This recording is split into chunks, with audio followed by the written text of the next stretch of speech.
सभी छात्र छात्राओं का स्वागत है। बच्चों, आज हम कक्षा 10 का कोर्स लाए हैं जिसमें फर्स्ट पोएम है टेस्ट ऑफ स्नो। देखिए, पढ़ने से पहले आप ये समझ लो कि जो भी आपको वीडियो डाले जा रहे हैं उनको आप पूरी तरह से देखें, तभी समझ पाएंगे। अगर आप पूरी तरह से नहीं देखेंगे, बीच में ही डिस्कनेक्ट कर देंगे, काट देंगे, तो फिर आप इसको समझ नहीं पाएंगे। तो आपको जो भी वीडियो डाले जा रहे हैं जब पूरी तरह से देखोगे तभी उसका निचोड़ पा पाओगे कि वास्तव में इसमें जो भी चैप्टर आपको पढ़ाया गया है, क्या बताया गया है और कितना वैल्यूएबल है तुम्हारे परीक्षा की दृष्टि से। ठीक है, तो आज तुम्हारा पोएम है टेस्ट ऑफ स्नो। देखिए, पोएम को पढ़ने से पहले हमें ये जानना होता है कि इस पोएम का लेखक कौन है, कवि कौन है और इस कविता में किसके विषय में लिखा गया है। कई प्रकृति पर आश्रित है पोएम या किसी अन्य विषय पर आश्रित है, ये समझना होता है। तो सबसे पहले हम जानेंगे कि टेस्ट ऑफ स्नो नामक कविता का पोएट कौन है, लेखक कौन है, कवि कौन है। देखिए बच्चों, इस कविता को लिखने वाले रॉबर्ट फ्रॉस्ट हैं। कौन है? रॉबर्ट फ्रॉस्ट हैं। इनका पूरा नाम है रॉबर्ट ली फ्रॉस्ट। ये एक अमेरिका के बहुत ही जाने माने, बहुत ही सुप्रसिद्ध कवि रहे हैं। इन्होंने प्रकृति पर बहुत से पोएम लिखे हैं और इनकी जो कविता की प्रकाशन की शुरुआत हुई थी वो इंग्लैंड से हुई थी। उसके बाद तब अमेरिका में इनकी कविताओं का प्रकाशन हुआ। तो इन्होंने जो कविताएं लिखी, प्रकृति पर लिखी, इसके लिए इनको अमेरिकन सरकार ने 4 बार, कितने बार? 4 बार पुलिट्जर प्राइज से विभूषित किया। किससे विभूषित किया? पुलिट्जर प्राइज से 4 बार इनको विभूषित किया। और 1960 में इन्हें कांग्रेसनल गोल्ड मेडल से भी विभूषित किया गया, इनको सम्मानित किया गया अमेरिका में। अब इन्होंने टेस्ट ऑफ स्नो कविता जो लिखी है, इसके ज़रा हम कुछ इसका जिस्ट ले लें, इसका सार ले लें कि कविता में क्या कहा है इन्होंने। ये जो कविता है ये एक ऐसी घटना को याद दिलाता है कवि के, जिसने उसके जीवन को चेंज कर दिया। एक सिंबॉलिक पोएम है, प्रतीकात्मक कविता है। कवि एक दिन, एक हेमलाक का पेड़ होता है जो विषैला होता है, उससे दवाएं भी बनती हैं, उस पेड़ के नीचे था और एक हवा के झोंके से जो बर्फ के कण थे वो उस पर गिरते हैं।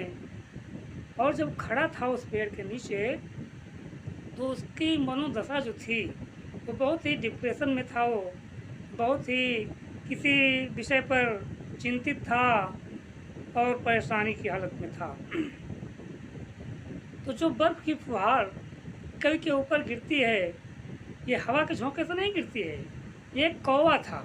कौन था? कौवा था। कौवे के माध्यम से जब ये बर्फ़ की फुहार कवि के ऊपर गिरती है तो कवि की मनोदशा को पूरी तरह से बदल दिया उसने। देखे जरा इस कविता में कवि ने क्या लिखा है। कहता है, the way a crow swooped down on me the dust of snow from a hemlock tree has given my heart a change of mood and saved some parts of a day I had root। कहता है, the way a crow swooped down on me, जिस रूप में, the way, जिस रूप में एक कौवे ने हिमलाक पेड़ पर आच्छादित बर्फ की फुहार, क्या?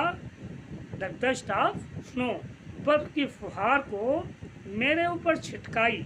कौन कह रहा है? कवि कह रहा है कि जिस प्रकार से एक कौवे ने हिमलाक के पेड़ से मेरे ऊपर आच्छादित बर्फ की फुहार को छिटकाई। The way a crow shook down on me, shook down on me, मेरे ऊपर छिटकाई। द डस्ट ऑफ स्नो, बर्फ की फुहार।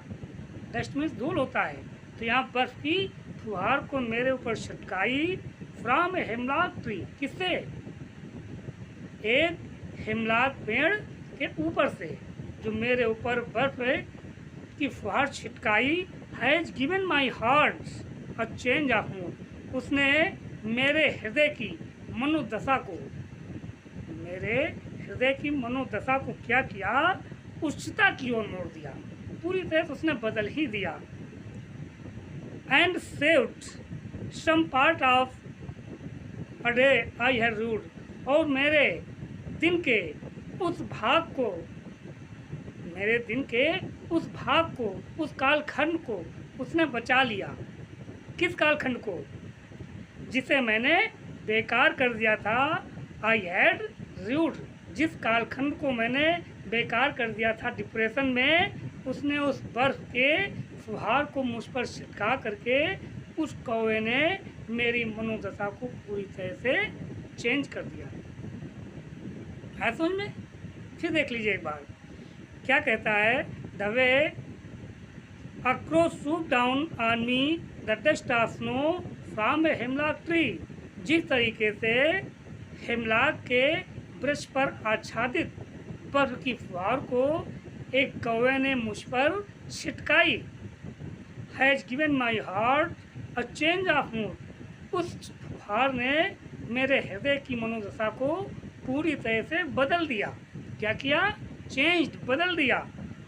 And saved some part of day I had rued, और मेरे उस दिन के कालखंड को, मेरे उस दिन के भाग को उसने सुरक्षित बचा लिया, जिसको मैंने क्या किया था? आई हैड रूड, मैंने बर्बाद कर दिया था। तो बच्चों, तुम्हारा ये फर्स्ट पोएम रॉबर्ट ली फ्रॉस्ट द्वारा लिखित आपको पढ़ा दिया गया है। ठीक है, इसको आप अच्छी तरह से समझ लें। ठीक, अब इसका, इसी कवि का, रॉबर्ट फ्रॉस्ट का ही अगला पोएम तुमको अगले वीडियो में पढ़ाया जाएगा। ठीक है, आप इसको वीडियो आपके चैनल से आपको मिलते रहे समय समय पर, इसके लिए आपको अपना चैनल सब्सक्राइब करना होगा। Okay, that's all.